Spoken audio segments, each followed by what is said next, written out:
નમસ્કાર વિદ્યાર્થી મિત્રો, તમારું ખૂબ ખૂબ સ્વાગત છે મારી આ ચેનલ સ્ટડી વિથ નેન્સીમાં. હજી સુધી તમે મારી આ ચેનલને સબસ્ક્રાઈબ ના કરી હોય તો જલ્દીથી સબસ્ક્રાઈબ કરજો. આજે આપણે પ્રકરણ નંબર 5 યુક્લિડની ભૂમિતિનો પરિચય સ્વાધ્યાય 5.1નો પ્રશ્ન નંબર 6 અને પ્રશ્ન નંબર 7 જોઈશું. તો જુઓ, સૌની પહેલા પ્રશ્ન નંબર 6 જોઈએ. અહીં પ્રશ્ન નંબર 6 આપેલો છે કે આકૃતિ 5.10 માં જો AC બરાબર BD હોય તો સાબિત કરો કે AB બરાબર CD છે. કાંઈ આપણને જોવો, આકૃતિ ABCD આપેલ છે, આ એક રેખા આપેલ છે અને એમાં ABCD એવી રીતે 4 બિંદુ આપેલ છે. તો આ 5.10 આકૃતિમાં AC બરાબર BD છે કે આ જ્યાં AC છે આનું જેટલું માપ છે એટલું જ માપ BD નું છે, અને AB એટલે કે આ AB એના જેટલું જ માપ CD નું છે. તો આપણે સાબિત કરવાનું છે કે આ બે AB અને આ CD નું માપ કેવું થાય, સરખું થાય. કે આપણે કહેવાનું છે આનું આ બંનેનું માપ સરખું થાય, AB બરાબર CD છે, સરખું થાય છે. તો શા માટે થાય છે એવું આપણે સાબિત કરવાનું છે. તો જુઓ, આપણને સૌથી પહેલા આપેલું છે કે AC બરાબર BD છે. તો જે આપેલું એ આપણે પહેલાં લખી દઈએ કે અહીં આપણને શું આપેલું છે, AC બરાબર BD એ આપણું શું થઈ જશે, સમીકરણ 1 બની જશે. કે AC બરાબર BD શું થઈ ગયું, સમીકરણ 1. કે આપણને કીધું છે AC બરાબર BD હોય તો AB બરાબર CD થાય એમ સાબિત કરો. તો અહીંયા AC બરાબર BD, આ AC ના BD કેવા છે, સરખાઈ. આપણું સમીકરણ 1 બની ગયું. હવે આપણે શું કરશું કે આ જે AC છે આ AC કેમ થાય, આપણે AC નામ લખી શકીએ AB વત્તા BC, અને જે આપણું BD હતું આ BD, આ જે AC છે આ AC ને આપણે આમ લખી શકીએ, આ આખું AC થાય.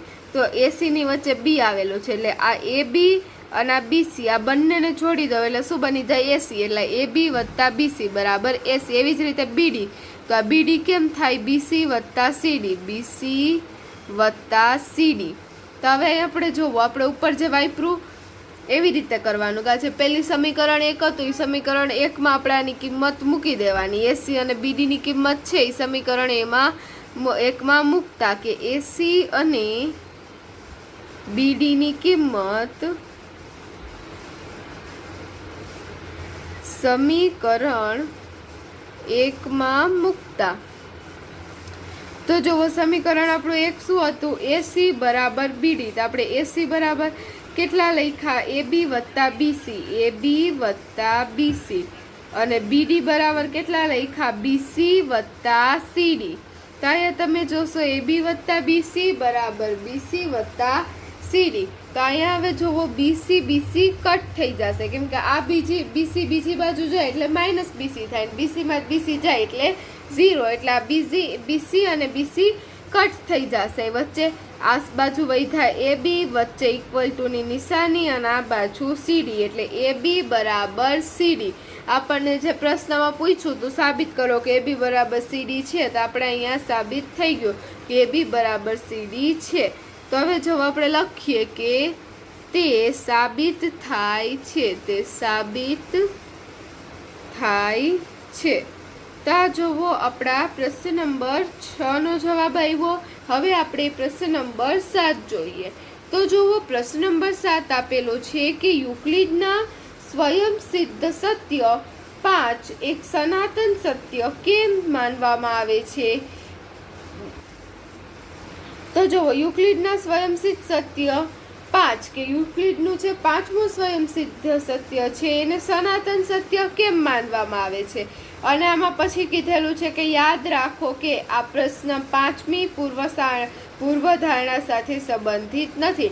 કે જે 5મી પૂર્વધારણા આવે તો એ 5મી પૂર્વધારણા નહીં પણ 5મું સ્વયંસિદ્ધ સત્ય છે. તો 5મું સ્વયંસિદ્ધ કયું હતું સત્ય, અહીંયા જો તમને 5મું સ્વયંસિદ્ધ સત્યમાં 5મું સ્વયંસિદ્ધ સત્ય શું છે કે આખું તેના ભાગ કરતાં મોટું હોય છે. તો આપણે બસ આને જ સાબિત કરવાનું છે, આખું તેના ભાગ કરતાં મોટું હોય છે. તો જોવો, તો જુઓ તો આપણે એને કહેવાનું છે કે એ સનાતન સત્ય કેમ કહેવામાં આવે છે. તો જે આખું હોય છે, કોઈ પણ આખી વસ્તુ છે એ એના અડધા ભાગથી વધુ હોય છે, તો તેને સનાતન સત્ય ક્યાં કહેવામાં આવે.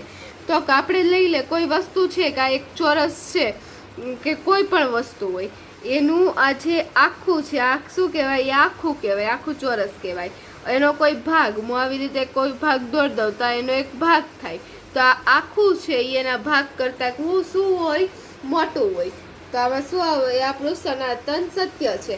તો આપણે એને સનાતન સત્ય, સ્વયંસિદ્ધ સત્ય એક સનાતન સત્ય માનવામાં આવે છે. જે પાંચમું સ્વયંસિદ્ધ સત્ય હતું એને સનાતન સત્ય માનવામાં આવે. શા માટે, તો આપણે લખીએ કારણ કે આ જે સત્ય છે એને આખા વિશ્વમાં તમે ગમે ત્યાં જાઓ, આ જે ભાગ છે એ આખા કરતા મોટો જ થાય. કારણ કે ભાગ કરતા જે આખું છે તે આખું હંમેશા મોટું હોય છે. અને તે કોઈ પણ જગ્યાએ આપણે દુનિયામાં ગમે એ ભાગમાં જઈએ, દુનિયામાં દરેક ભાગમાં તે સાચું હોવાથી તેને શું કહેવામાં આવે છે, સનાતન સત્ય માનવામાં આવે છે. સનાતન સત્ય માનવામાં આવે છે. કાંઈ આપણને શું પ્રશ્ન પૂછ્યો તો કે યુક્લિડના સ્વયંસિદ્ધ સત્ય 5 એક સનાતન સત્ય કેમ માનવામાં આવે છે.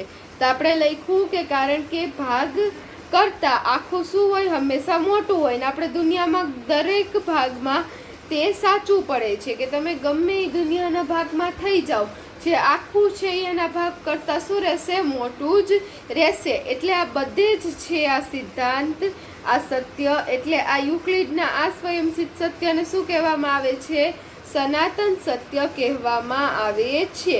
તો આ જોવો આપણા 7મા પ્રશ્નનો જવાબ આવી ગયો.